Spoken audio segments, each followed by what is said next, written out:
Welcome class, lecture number 13.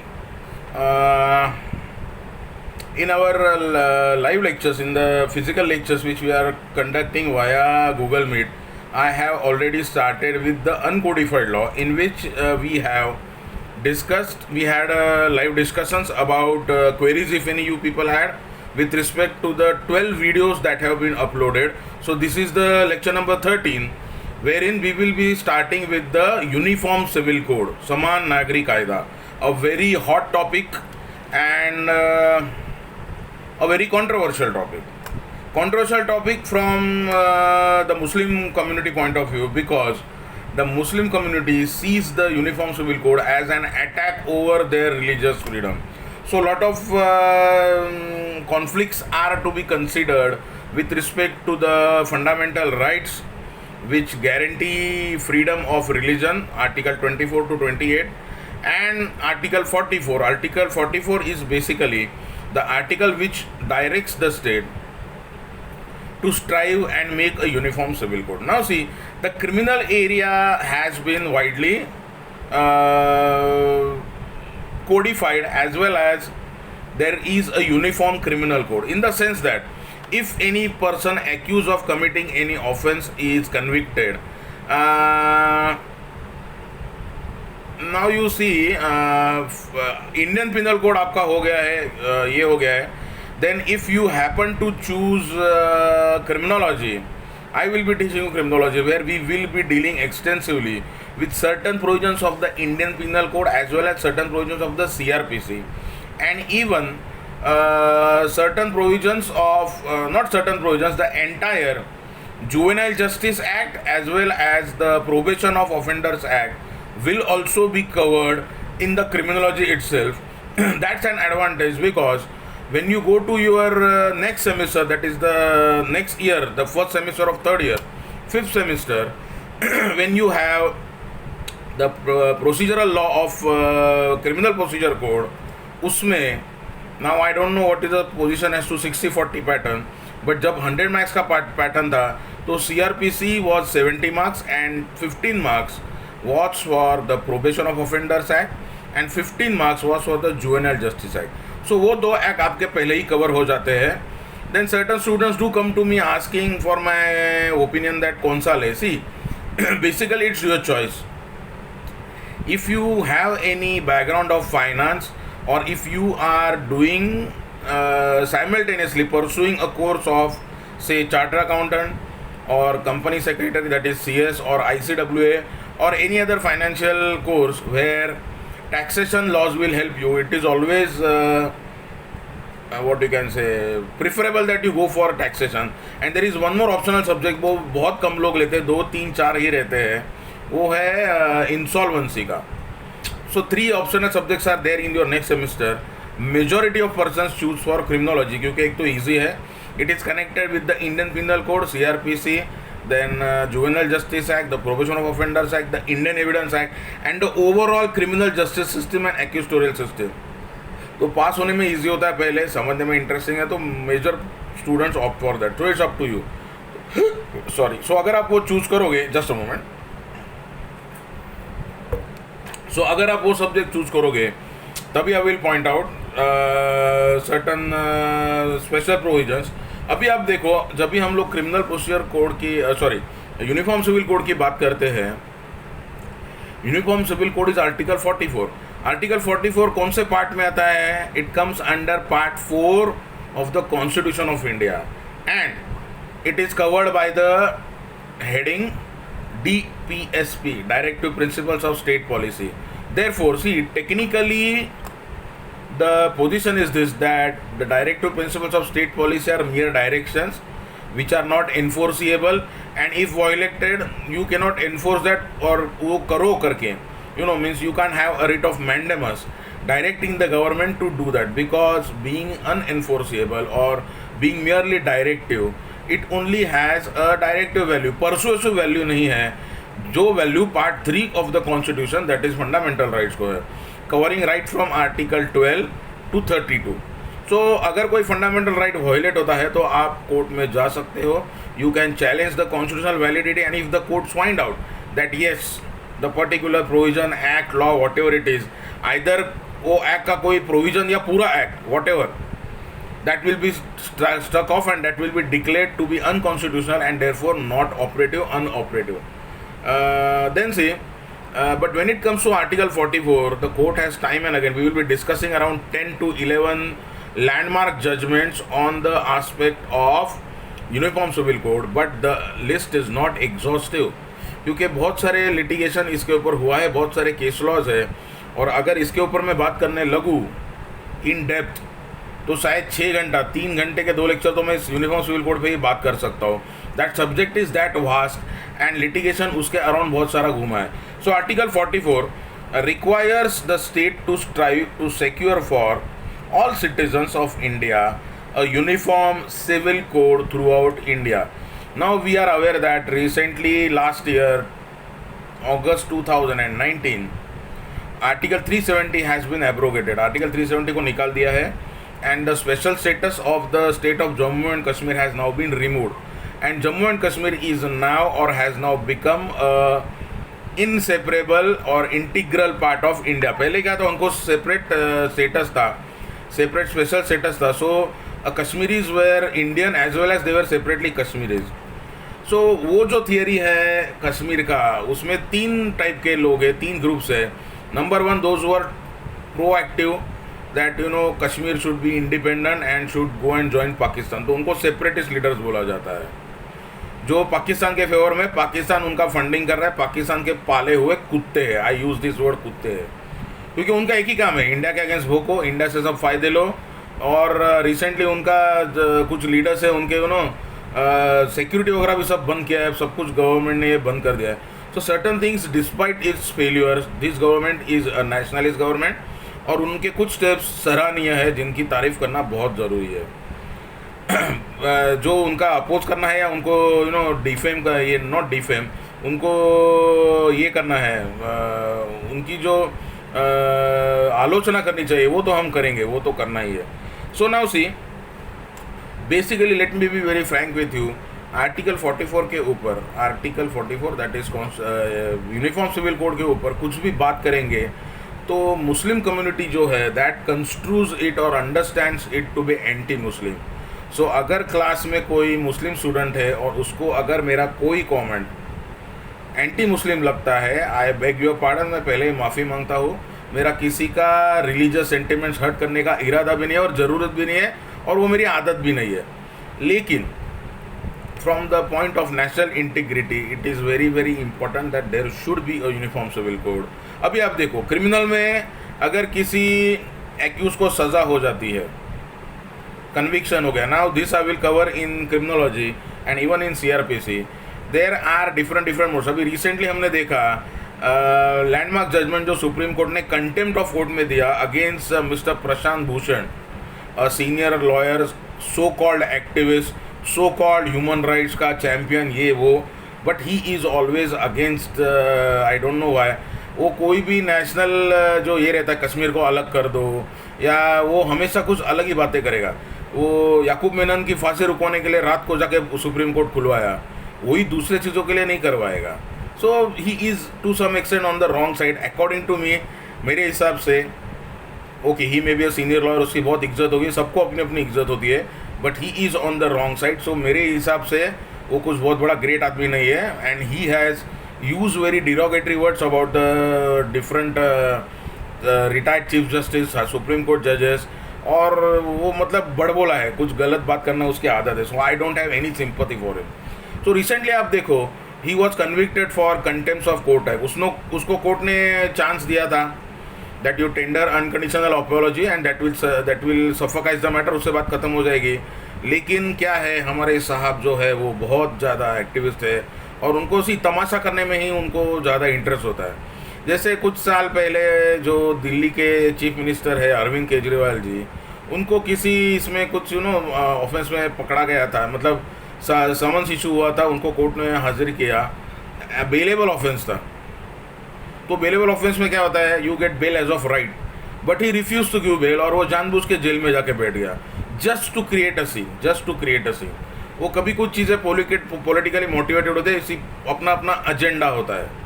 कुछ लोग anti Muslim होते हैं तो वो एंटी मुस्लिम ही बात करेंगे, कुछ लोग एंटी हिंदू होते हैं जो खुद हिंदू है। सो उनका स्पेशली जो कांग्रेस के कुछ लोग हैं देसी, उनके हिसाब से secularism means what, anti Hindu. Actually secularism का मतलब आपके हिसाब से क्या है? पहले तो there is no state religion, so India does not calls itself as a Hindu country, जो पहले था भारत था, फिर बाद में हिंदुस्तान हो गया। इसमें बहुत सारी कंट्रीज थी जो अभी अलग हो गई, otherwise Nepal, certain part of Afghanistan, then Bangladesh, then Pakistan और unabated what you can say problems, तो ये सब लोग इंडिया में ही थे। Even Sri Lanka must have been a part of India. तो ये अलग अलग कंट्रीज बाद में हुए हैं। बिफोर दैट ये अखंड भारत था, अखंड हिंदुस्तान था। So that time we were a Hindu country and यहाँ पे ना तो क्रिश्चियंस थे ना तो मुस्लिम्स थे।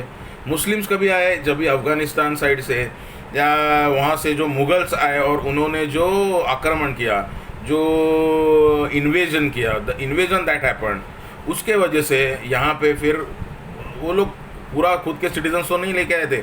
सो यहाँ पे उन्होंने कन्वर्ट करके इस्लाम को क्रिएट किया और इस्लाम एग्जिस्टेंस में आ गया। वरना उसके पहले इस्लाम होने के तो कोई सबूत तो है ही नहीं। जो रिसेंट हमने कंट्रोवर्सी देखी है राम मंदिर की, तो उसमें भी अब देखो वो अभी कंट्रोवर्सी ख़त्म होने नहीं दी जा रही है, फिर भी कुछ इन्फ्लेटरी स्पीचेस आर बीइंग मेड। और मुस्लिम पर्सनल लॉ बोर्ड हो या वो कौन है ना, दो भाई हैदराबाद वाले मियाँ जी, वो भी कुछ ना कुछ उल्टी सीधी बातें करते रहते हैं। सो वो कैसा होता है ना, धुआं उठ रहा है तो उस पर पानी मत डालो, उसमें घासलेट डालो ताकि आग भड़के। सी उनका धंधा है, वो उनका एग्जिस्टेंस ही ख़त्म हो जाएगा।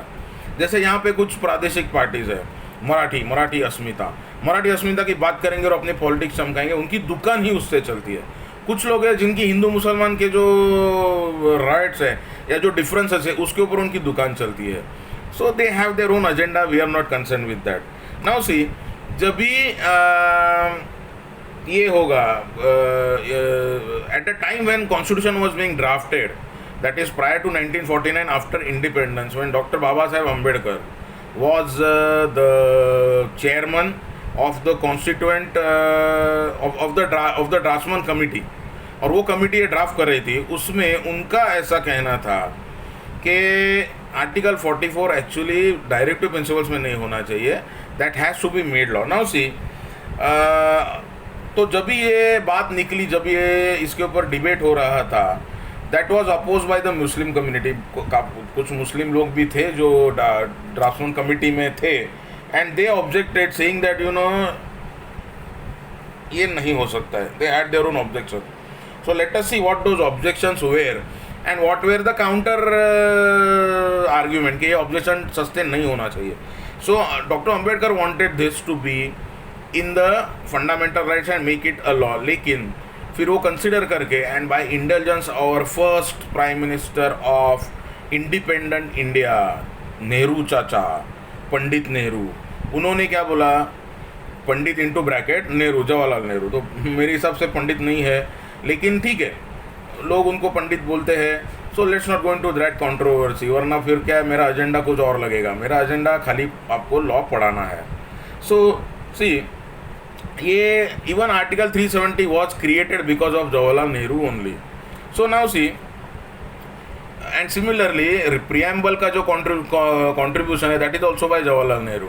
So ऐसे नहीं, ऐसी जब भी हम लोग संविधान की बात करते हैं तो संविधानाचे शिल्पकार करके हम लोग हमेशा बाबासाहेब आंबेडकर का नाम आगे करते हैं। That is right, त्यांचा सिंहाचा वाटा होता, he had a lion share undoubtedly, लेकिन ये पूरा कॉन्स्टिट्यूशन उन्होंने अकेले नहीं लिखा। That was drafted by the draftsman committee and he was the head of that draftsman committee, वो चेयरमैन थे।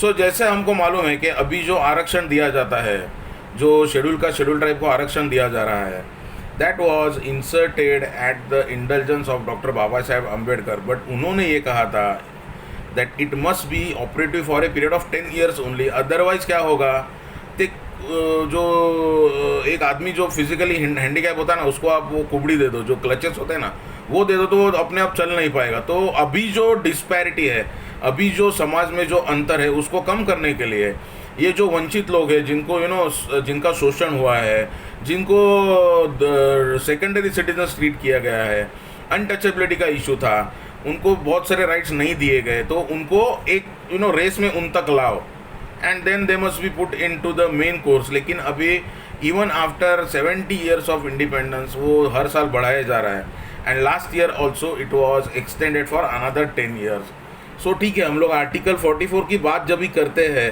तो all Hindus are like in favour of the thing कि नहीं ये डिफ्रेंशिएशन नहीं होना चाहिए। लेकिन देखो दोस्तों, वो हिंदुओं के लिए भी इतना आसान नहीं है। I will tell you why. See today what is the situation that when it comes to criminal law, तो मैंने बताया आपको कि अभी देखो जो सेंटेंसिंग पार्ट होता है ना, मैं वो प्रशांत भूषण की बात करते करते थोड़ा सा जस्ट स्लाइड माइंड में से निकल गया।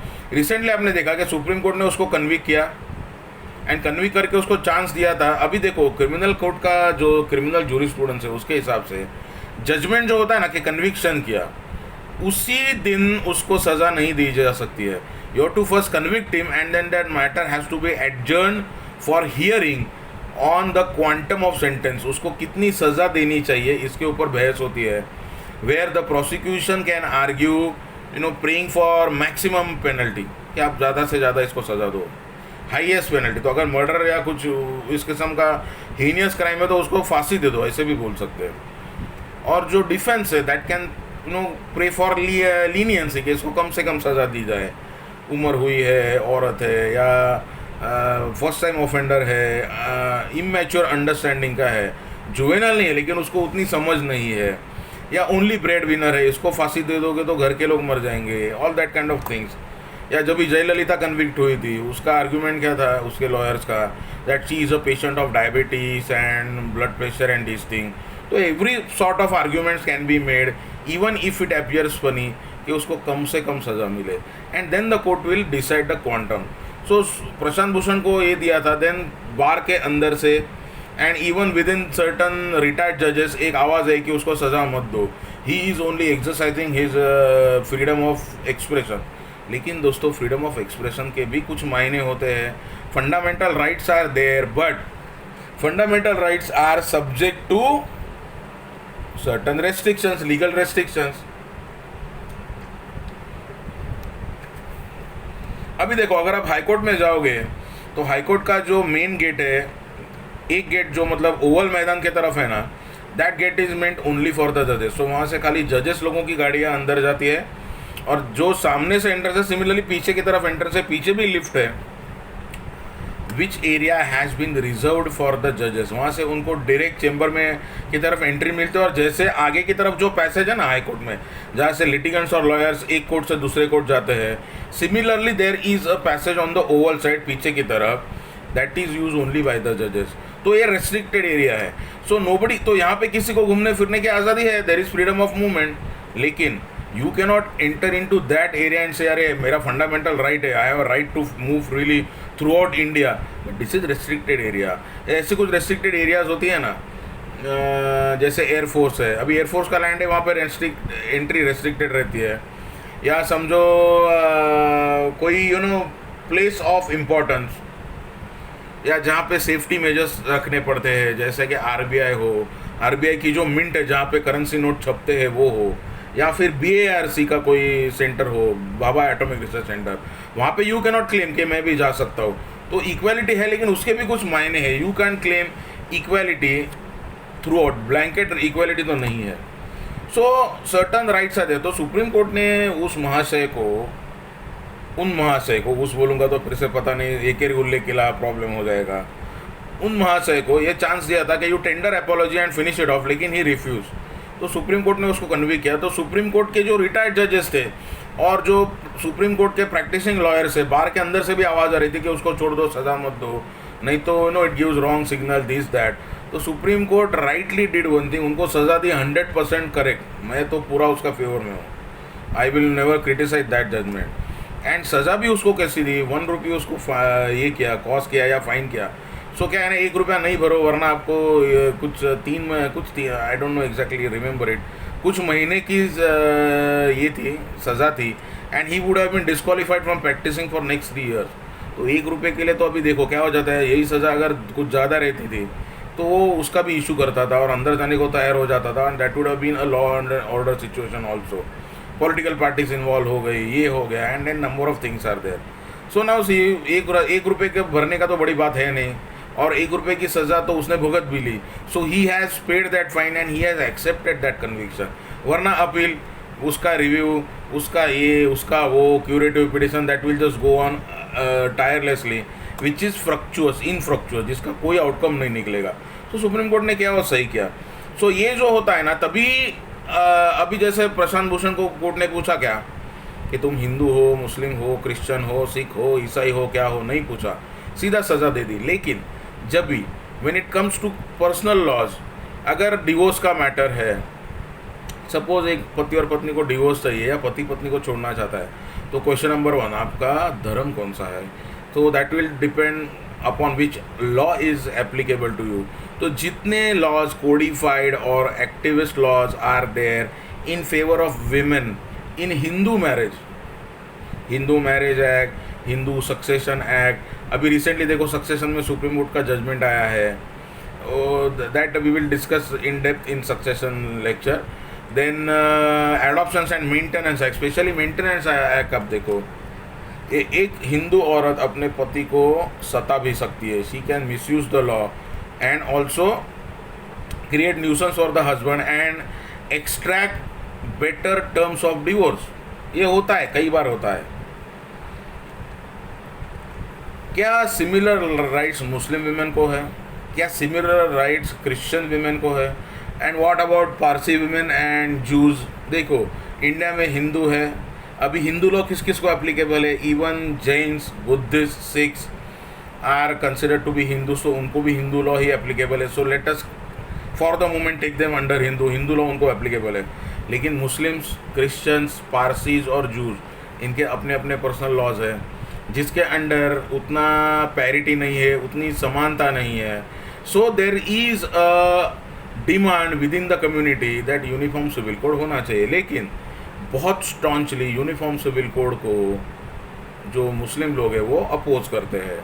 Even you know around in 2017, I don't remember now, 3 साल तो हो गए, there was a elocution, there was a debate organized by the college in our AV room, where the faculties, including me, we were talking on the subject.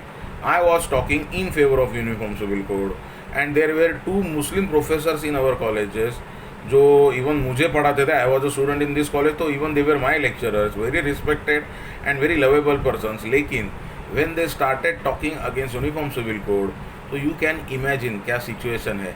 अगर उनके जैसे पढ़े लिखे लोग जो प्रैक्टिसिंग लॉयर्स है, इतने साल से टीचर्स है, if they are opposing uniform civil code, उसमें से एक है mister Kazi, he was like कि हमारा लॉ एकदम सबसे ऊपर है और उसमें कुछ इम्प्रूवमेंट्स की ज़रूरत ही नहीं है. There is another mister Sheikh, Iqbal Sheikh, उनका कहना था कि अगर यूनिफॉर्म सिविल कोड में का आप ज़बरदस्ती करोगे इम्प्लीमेंट करने का, तो you know it might be a law and order situation and harmony will be disturb. तो एक किस्म की धमकी है ना दोस्तों कि लॉ एंड ऑर्डर सिचुएशन ख़राब हो जाएगी, हार्मनी ख़राब हो जाएगी, भाईचारा ख़राब हो जाएगा. So I construe it as a threat, whatever it में भी, किसी को कुछ भी लगे. And I was completely in favour of the uniform civil code. And our another professor Mister Vinod Wagh, वो थोड़े से न्यूट्रल थे, not even on this side and not even on that side. But उनका आर्ग्यूमेंट ये था that you know we must give them time for you know, उनको थोड़ा time और लगेगा प्रिपेयर होने के लिए. तो मेरा काउंटर क्वेश्चन विनोद सर को यही था, विनोद सर, कॉन्स्टिट्यूशन आया कभी 1949 में, इम्प्लीमेंट कब से हो गया 1950, टुडे वी आर इन 2017, तो कितने साल हो गए? इतने साल हो गए, तो और कितने साल चाहिए प्रिपेयर होने के लिए? 60 साल में तो 6 जनरेशन बदल गया. आजकल 10 साल में जनरेशन बदल जाती है. पहले कैसे था, एक पूरी पीढ़ी आ गई तो पीढ़ी बदल दी, अभी तो 10-10 साल में जनरेशन बदल रही है. सो अगर ये सिचुएशन है, they if not today then when? That was my question. And according to me there is nothing sacrosanct about the Muslim laws also. There are so many Muslim countries जहाँ पे laws के codification हो चुके हैं. Triple तलाक India में law करके recently ban हुआ है. And just look at the opposition, look at the demonstration that are being done. ये अभी जो कोरोना भाई साहब आए हैं उनके वजह से वो थोड़ा सा नाटक रुक गया है या पोस्टपोन हो गया है. वरना हमने देखा शाहीन बाग में क्या हुआ था, यहाँ पे भी क्या हुआ. The kind of opposition that they are doing to CAA और NRC, जिसमें मुस्लिम्स को यहाँ से भगाने का तो कोई प्राविधान है ही नहीं. ओनली थिंग क्या है दैट आप लोग हिंदूज़ को यहाँ पे क्यों ला रहे हो, उनको आप एसाइलम क्यों दे रहे हो, उनको सिटीजनशिप क्यों दे रहे हो. That can be a political agenda, that apart. लेकिन कि जिसके पास प्रॉपर डॉक्यूमेंट्स है और जो ये प्रूव कर सकता है that you know my four fathers were Indians, तो मुस्लिम्स भी रहने दो, उससे कुछ फ़र्क नहीं पड़ेगा. उनको किसी तरीके से यहाँ से निकाल देने का कोई उसमें सवाल पैदा ही नहीं होता है. लेकिन देखो क्या होता है, बहुत सारे बांग्लादेशी घुसपैठी है, बहुत सारे पाकिस्तान से घुसे हुए लोग भी है, और बहुत सारे रोहिंग्या मुस्लिम्स भी है जो यहाँ के लोग है ही नहीं, यहाँ पे आए हुए हैं, जो यहाँ के सिटीजन्स है ही नहीं. तो they might be excluded. That is the main anxiety. और सी ये सब है ना, ये पॉलिटिकल एजेंडा है और ये वोट बैंक का सब चक्कर है. तो अगर समझो 2 लाख लोगों को यहाँ से भगाने की नौबत आ गई या उनको निकाल दे दिया यहाँ से, तो उतने वोट हमारे कम हो जाएंगे. That is the only concern, to be very honest with you. Okay, so now see what were the objections. An objection was taken to the provision in the Constituent Assembly by several Muslim members who apprehended that their personal law might be abrogated. So according to them, they are governed by the Muslim personal law, Sharia law है, जो हिंदुस्तान से बहुत ऊपर है. तो उनके हिसाब से सी, if you are an Indian, we are Hindus and some others are Muslim, that apart. लेकिन जब आप इंडियंस हो और आप हिंदुस्तान की बात करते हो, तो सबसे ऊपर लॉ कौन सा है? Highest law, it is the constitution of India, भारतीय संविधान, भारताचं संविधान. So any law which is enacted in India has to be in conformity with the constitution. तो इसके लिए फंडामेंटल राइट क्लेम करने के लिए या और कुछ क्लेम करने के लिए, फ़ायदे के लिए, they are always democratic, they are like they will believe in the judiciary, and problem हो जाता है. अभी देखो सुप्रीम कोर्ट का जजमेंट आ गया विथ रिस्पेक्ट टू राम मंदिर, और वो कंट्रोवर्सी को ख़त्म कर दिया. A separate land has been allotted for construction of mosque also. तो सब आज ठीक है ना, 500 साल से वो झगड़ा चालू था, तो क्या है, झगड़ा ज़िंदगी भर चालू रखेंगे? उसको ख़त्म करो ना, हर झगड़े को कहीं ना कहीं ख़त्म कर दो. अच्छा राम मंदिर बनने दो हिंदुओं के लिए, और मुसलमानों के लिए भी अच्छा मॉस्क बनने दो. आप लोग मस्जिद में जाओ, अपनी नमाज अदा करो, हम लोग मंदिर में जाएंगे, हमारी पूजा अर्चना अभिषेक करेंगे. आपके नमाज पढ़ने से हमको तकलीफ नहीं है और आपको भी तकलीफ नहीं होनी चाहिए. या recently there was a issue जहाँ पे मानकुर्द में एक हिंदू महिला है, करिश्मा भोसले, उन्होंने जाके आवाज़ उठाई ऑन द वो जो भोंगे लगते हैं, जो लाउड स्पीकर के ऊपर अजान दिया जाता है, कि उससे हमें तकलीफ़ हो जाता है. अभी सुबह 5 बजे अगर अजान देने का टाइम है, तो लाउड स्पीकर का एक रेस्ट्रिक्टेड यूज़ है, उसका एक टाइम है. तो अगर सुबह 9 बजे से लेके शाम के 7 बजे तक लाउड स्पीकर यूज़ होता है और एक्सटेंडेड 10 बजे तक, तो भी ठीक है. लेकिन रात के 10 बजे से लेके सुबह 7-8 बजे तक तो लाउड स्पीकर यूज़ नहीं होना चाहिए. तो वो टाइम पे अगर अजान देनी है तो आप लाउड स्पीकर पर मत दो, सिंपल चीज़ है. लेकिन उसको आप पॉलिटिकल कलर दोगे और प्रॉब्लम क्रिएट करोगे तो वो होने ही वाला है आगे जाके. देन अगेन हमारे लोग भी जाग जाते हैं, हम लोग महाआरती करेंगे, रास्ते पे आएंगे, रास्ते पे ये करेंगे. अभी देखो नमाज अदा करने के लिए किधर भी बैठ जाते हैं, ट्रेन तक रुकवा देने के किस्से हैं, रास्ते बंद करके रख देते हैं. सो ये करने के लिए अगर हम लोग भी रास्ते पे आरती करने पे आ गए तो फिर प्रॉब्लम हो जाता है. तो यही करेंगे, एक दूसरे के साथ झगड़े करते बैठेंगे. अच्छा तुम लोग तुम्हारा करो, हम लोग हमारा करेंगे. लेकिन see these are the things that happen, क्योंकि पॉलिटिकली सी जो पॉलिटिकल हार्मनी है वो होनी चाहिए, लेकिन there is no perfect world actually. So ये कभी ख़त्म नहीं होगा, ये प्रॉब्लम चालू रहेगा ही. Let us not waste our time on that. So now see what were the objection. Point of objection क्या था कि our personal laws will be abrogated. This was the objection. This objection was उसको counter किया गया with certain points. Let me read those points. Number 1, that India had already achieved a uniformity of law over vast area. Number 2, अभी देखो मेरे को एक बताओ, no we are not in front of each other, otherwise मैं एक question definitely पूछता था. What is the definition of secular according to you? Secularism क्या होता है? अपने पास आंसर रखो, जब भी कभी रहेंगे तभी दो. अलग अलग आंसर्स होते हैं. आई am not on the definition of secularism कि हिंदुओं का पहला हक है, मुस्लिम सेकेंडरी सिटीजन्स है.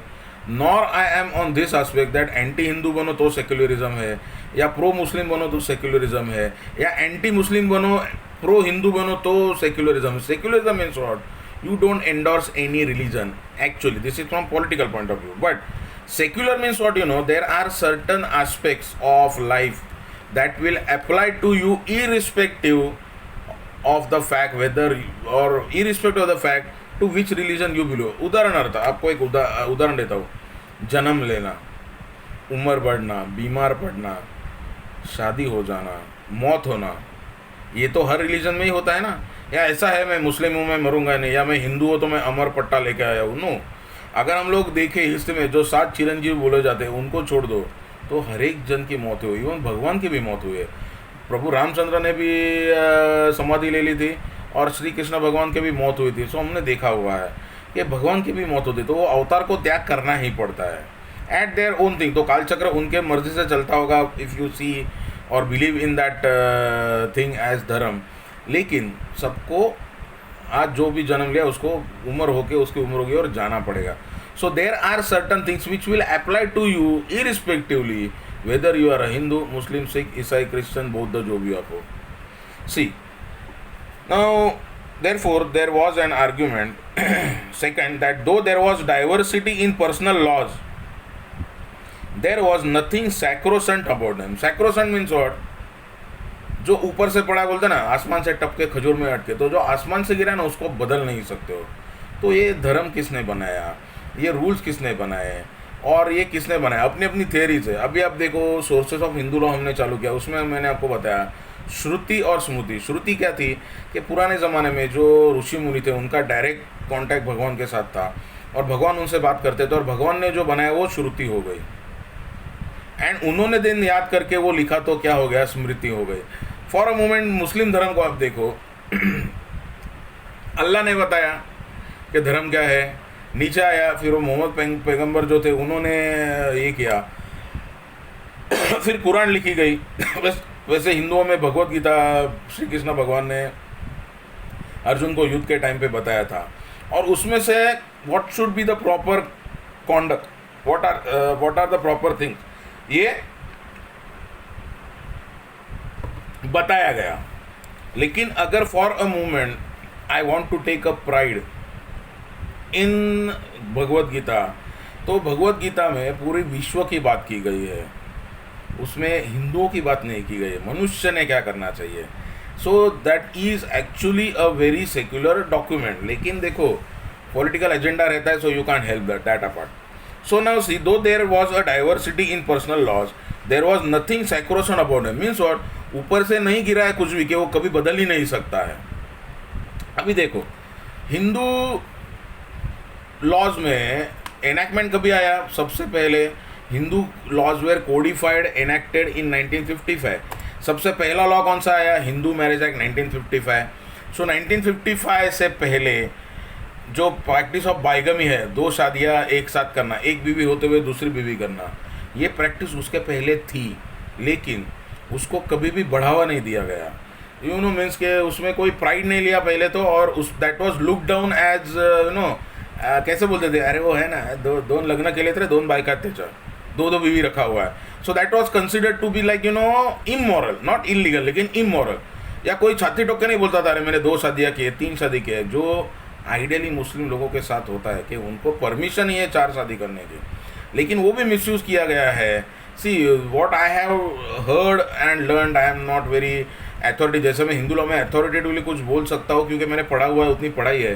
तो beyond family one, even when I was a student, मैंने वो कभी ज़्यादा ये करके बहुत उसके बारे में पढ़ा नहीं. लेकिन जो कुछ भी मेरे दोस्त उस कम्युनिटी को बिलोंग करते हैं उन्होंने मुझे बताया था कि एक बार ऐसे हुआ था कि वो टाइम पे वॉर्स बहुत होते थे and there was a war between Muslims and Christians. तो एक टाइम ऐसे हो गया that Muslims badly lost and the sex ratio ख़राब हो गया. तो सेक्स रेशियो जो होता है ना, man to female, male to female, gender ratio जो होता है वो ख़राब हो गया था और ऐसी सिचुएशन आ गई कि मुस्लिम विधवाएं बहुत हो गई थी. So there was population of Muslim women much more larger as compare to Muslim man. तो एक मैच को एक के दूसरे को मैच करने के लिए वो उनके धर्म में इंट्रोड्यूस किया गया था कि एक आदमी 4 तक शादियां कर सकता है, करनी चाहिए ऐसा नहीं, कर सकता है, कर सकता है. जैसे कृष्ण भगवान ने 16 सहस्त्र बायका केल्या होत्या. या 16,000 लोगों को उसने उसमें से बंदी किया था, और उन्होंने कृष्ण भगवान को ही भगवान मान के, तो अभी 16,000 लोगों के साथ कृष्ण भगवान संसार कर सकते हैं क्या? भगवान है तो भी नहीं कर सकते। सो वो एक किस्म का उद्धार था, जो लोग कुछ अलग अलग बातें बोलते हैं, गोपियों के साथ रास लीला करते थे, ये वो। So there are lot of things that you can talk against each other, और ये कभी ख़त्म नहीं होगा। So there was nothing sacrosanct about the laws, जो नहीं बदला जा सकता। That was argument number 2। The number 3, secular activities such as inheritance covered by personal laws should be separated from religion. अभी देखो, मैंने आपको बताया सेक्युलर मतलब क्या, जो आपको अप्लाई होता है विदाउट कंसिडरिंग योर रिलीजन। अभी देखो, मैरिज, हिंदू हो मुस्लिम हो शादी तो होनी चाहिए। नंबर 2, सक्सेशन, अगर माँ बाप की मौत हो गई तो उसकी प्रॉपर्टी क्या करेंगे? बच्चों को ही मिलनी चाहिए। सो अगर मुस्लिम माता पिता तो उनको भी लगेगा ना बच्चों को ही जानी चाहिए प्रॉपर्टी, या क्रिश्चियन हो, जू हो, पारसी हो, what they will think that property हमारे बच्चों को जानी चाहिए। तो हिंदू आदमी क्या अलग सोचता है? सो आप जो कुछ भी सोचते हो माँ बाप बन के, इंसान बन के, धर्म बाद में आता, पहले तो आप इंसान हो, मनुष्य हाथ का नहीं, पहले माणसासारखा विचार करा। तो मानुष जो विचार करता है, जो आदमी सोचता है, that is secular. So marriage, succession, adoption, then maintenance, ये सब चीज़ें क्या है, सबको सताती है, तो सबको एप्लीकेबल होती है। So that is actually secular according to what you can say, according to law. लेकिन सेक्युलरिज्म के कुछ और मायने निकलते हैं। सो सेक्युलरिज्म की डेफिनेशन में आरएसएस की भी नहीं मान रहा हूँ, और सेक्युलरिज्म की डेफिनेशन में विश्व हिंदू परिषद की भी नहीं मान रहा हूँ, और कांग्रेस की तो बिल्कुल ही नहीं मानूंगा, क्योंकि कांग्रेस तो नटोरियस है ही, क्योंकि उनका एजेंडा ही वही होता है कि थोड़ा सा मुस्लिम्स को फेवर करो, उनके लिए ज़्यादा करो। वो हम देखेंगे आगे के जैसे आएगा, एक एक चीज़ें निकलती जाएंगी। Then the next objection was third, a uniform law applicable to all would promote national unity. So as a Indian मुझे सब लॉ इक्वली एप्लीकेबल होने चाहिए, and that no legislature would forcibly amend any personal law in future if people were oppose to it. तो legislature कोई भी ज़बरदस्ती ऐसा कानून नहीं बनाएगा अगर वो पर्टिकुलर कम्युनिटी उसके अगेंस्ट है। लेकिन अभी रिसेंटली वो करना पड़ा, और ट्रिपल तलाक के ऊपर कायदा लाके उसको बैन किया है।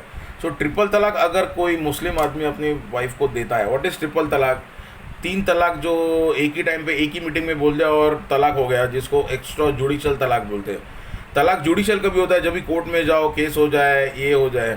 सी all Muslim countries excepting India have accepted so many enactments, और उन्होंने बहुत सारे राइट्स कर्टेल किए हुए हैं, और ट्रिपल तलाक बहुत सारे मुस्लिम कंट्रीज़ में बैन है। इवन आवर नेबरिंग कंट्री, जिसको हम लोग we don't consider it to be a very big country, और वी मतलब हम लोग उसकी इज्जत में बहुत कम ही करते हैं, पाकिस्तान हमारा जो हमारा दुश्मन है, ट्रेडिशनल दुश्मन है। In Pakistan there is a provision of ban on triple talaq. Pakistan में ट्रिपल तलाक नहीं दिया जा सकता है, और अगर डिवोर्स देना भी है तो पहले पति पत्नी को एक बोर्ड के सामने जाना पड़ता है, जो बोर्ड कंसिलेशन करता है, एंड देन अगर उनका सेटलमेंट हो गया तो फाइनल, नहीं हो गया then that will be considered कि वो तलाक दे सकते हैं। यहाँ पे कैसा 3 बार एक ही मीटिंग में तलाक बोल दो तो हो गया। तो अभी तो देखो ज़माना आगे गया, पहले कैसे फ़ोन करो तलाक तलाक तलाक बोल दिया, हो गया। लेटर लिख के भेज दो तलाक तलाक, 3 लेटर 3 महीने में तलाक बोलो, हो गया। एक ही टाइम पे खाली व्हाट्सएप कर दो, ईमेल कर दो, या अभी जो नए ये जूम ऐप पे भेज दिया तलाक तलाक तलाक, हो गया। मैं यहाँ पे बैठा हूँ, आप वहाँ पे बैठे हो, लेक्चर हो रहा है without physically meeting. So I am not coming to college, neither you are coming to college, क्योंकि अभी का जो ये तो एक्चुअली कोरोना की वजह से हुआ है, लेकिन लेक्चर्स चालू है बिकॉज ऑफ द मीडियम। तो ये मीडियम की वजह से आप मुझे सुन पा रहे हो। तो अगर ये मीडियम से आप वहाँ पे बैठे और मैं बोलूँ तलाक तलाक तलाक, और मैं मुस्लिम आदमी और आप मुस्लिम वुमन हो, तो तलाक हो गया। And this is extra judicial for no reason, या you don't have to assign reason. Hindu आदमी को अगर मुस्लिम इसको छोड़ना है, अपनी हिंदू वाइफ को छोड़ना है, तो कितनी परेशानी है। कोर्ट में जाओ, फैमिली कोर्ट में जाओ, या सिविल जज सीनियर डिवीज़न के सामने जाओ, पिटिशन फाइल करो, उसको आने दो, देन सब हक देखा जाएगा, उसको मेंटेनेंस दो, उसको एलिमनी दो, then she will come and oppose, then you justify, you make out a case, then you will be given divorce और you will not be given divorce. So इतना सारा चक्कर, और वहाँ पे तलाक तलाक तलाक। तो ये जो डिफरेंस है वो नहीं होना चाहिए। एंड एक थोड़ा सा कैसा होता है ना दोस्तों, इसको बाजू में रखो, लीगैलिटी को बाजू में रखो। क्या होता है ना, हर एक हिंदू मर्द जो है आदमी, उसको लगता है ही फील्स एनवी, उसको एक किस्म की जेलसी होती है अरे यार ये 4 बीवियाँ रख सकता है, 4 बार शादी कर सकता है, हमारे में क्या कमी है? हम भी रख सकते हैं, हम भी 2 वाइफ अफोर्ड कर सकते हैं, 2 बीवी को हम भी मैनेज कर सकते हैं, प्यार से रख सकते हैं, अलग अलग सिटी में रख सकते हैं चाहिए तो हम क्यों ना 2 शादी करें? हमको परमिशन नहीं है। And every Muslim woman is envy, या उसको जलन होती है या बुरा लगता है when she compares herself with her Hindu counterparts के। देखो इनको कितने सारे राइट्स है और हमको क्या मिलता है? कुछ भी नहीं मिलता है। मेंटेनेंस हमको इद्दत पीरियड तक मिलेगा, बाद में मिलेगा या नहीं वो भी मालूम नहीं है। जो मेहर मिलता है, जो डॉवर मिलता है, वो भी बराबर से मिलेगा या नहीं, कुछ मिलेगा या नहीं क्या। लेकिन आप देखो तो उनके समाज में थोड़ा सा री मैरिज ऑफ विडोज शुरू से है। सो री मैरिज का जो इशू है मुस्लिम वुमेन का, वो थोड़ा जल्दी हो जाता है as compare to Hindu women. Then see, अगर मुझे बच्चे नहीं हो रहे हैं, I must be permitted to adopt a child.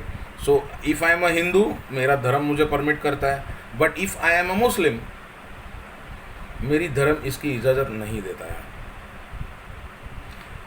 My very near एक बहुत नज़दीक की बहन है जिसने मुस्लिम से शादी की, and when she wanted to adopt, उसको एडॉप्शन में बच्चा नहीं दिया जा रहा था नाम देके, सरनेम शेख है, शेख आफ्टर मैरिज। तो वो कोंकणी मुसलमान होता है ना, वैसा है, मतलब कोकण साइड के मुस्लिम है लेकिन पठान है बाय देयर दिस थिंग। तो देवर लाइक भगा दिया जाते थे सब जगह से। फिर एक जगह पे बात करके वहाँ पे कोई पहचान निकाल के हो गया, then they said okay fine, we will do one thing, आपको गार्डियनशिप देंगे, आपको एडॉप्शन में इमीडिएटली नहीं दिया जा सकता है, we will first test you. तो उनको गार्डियंस एंड वार्ड्स के अंडर बच्चा गोद दिया गया, एक लड़की गोद दी गई थी।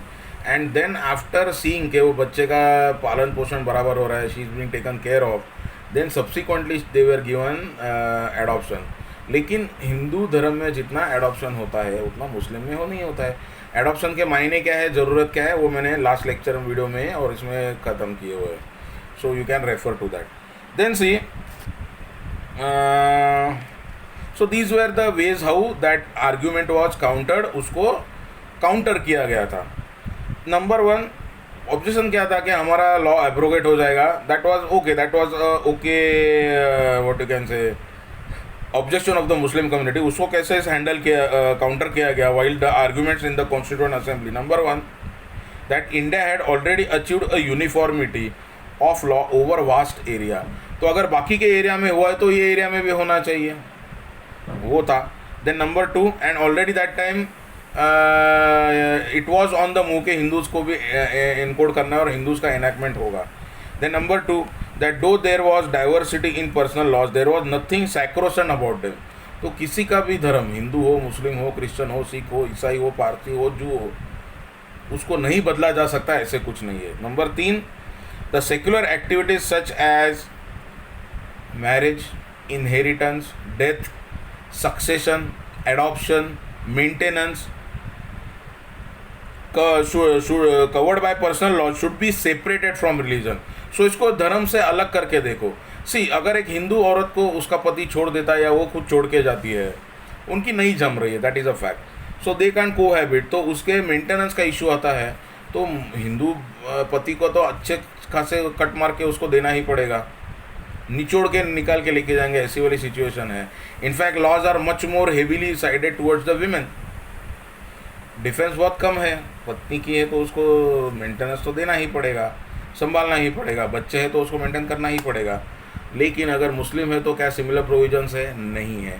कितना क्वांटम होना चाहिए, क्या होना चाहिए, उसका एनफोर्सेबिलिटी, ये बात के ऊपर in the next lecture we will be talking and discussing about a landmark judgment, Mohammad Akram Khan versus Shahbano Begum, जिसको शाहबानू बेगम या शाहबानू के केस के नाम से बहुत फेमस है। दैट इज़ अ एग्जाम्पल और that is a proof why Congress is called as Khangress and is always seen to be like Muslim को ज़्यादा सपोर्ट करती है, उसका कारण वो है। That we will see when we discuss that particular thing. Then third point, then next point, third argument ये था in favour of uniform civil code, that the secular activities such as inherit, हाँ वो मैंने अभी read किया। Then next 4, that a uniform law applicable to all will promote national unity. अभी देखो preamble क्या बोलता है that we the people of India having solemnly resolved to constitute India into a sovereign socialist secular democratic republic and to give to its citizens justice social economic political equality. तो यहाँ पे आप equality करते हो और यहाँ पे आप बात किसकी कर रहे हो, अलग अलग लॉज की बात कर रहे हो. सो क्वेश्चन ये है कोर्ट के सामने कि अरे ये हिंदू है, ये मुस्लिम है, ये पारसी है, ये सिख है, ये क्रिश्चियन है, जो भी है अलग अलग ये है. So now C and last that assurance था that no legislature would forcibly amend any personal law in future if people were opposed to it. तो ये अब तक प्रिवेल हुआ है, but recently as I told you कि Modi government has dead to ban triple talaq and that is actually in favour of Muslim women. लेकिन कितनी सारी मुस्लिम वुमेन ही उसको अपोज कर रही है. अरे जो तुम्हारे फेवर में है उसको आप क्यों अपोज कर रहे हो? क्योंकि वो कम्युनिटी में से ज़रूरत है, तो वो करना ही पड़ेगा. That is the thing. In this connection, reference must also be made to the discussion under Article 25. Article 25 क्या करता है? It guarantees freedom of conscience, then profession, practice, then propagation of religion. However, secular activity associated with religious practice is exempted from this guarantee. It could therefore be possibly argued that personal laws pertain to secular activities and hence fall within the regulatory power of the state. So there is nothing sacrosanct about it actually. However, आज की आप position देखो, what is the reality, sad reality, that no much progress has so far been made towards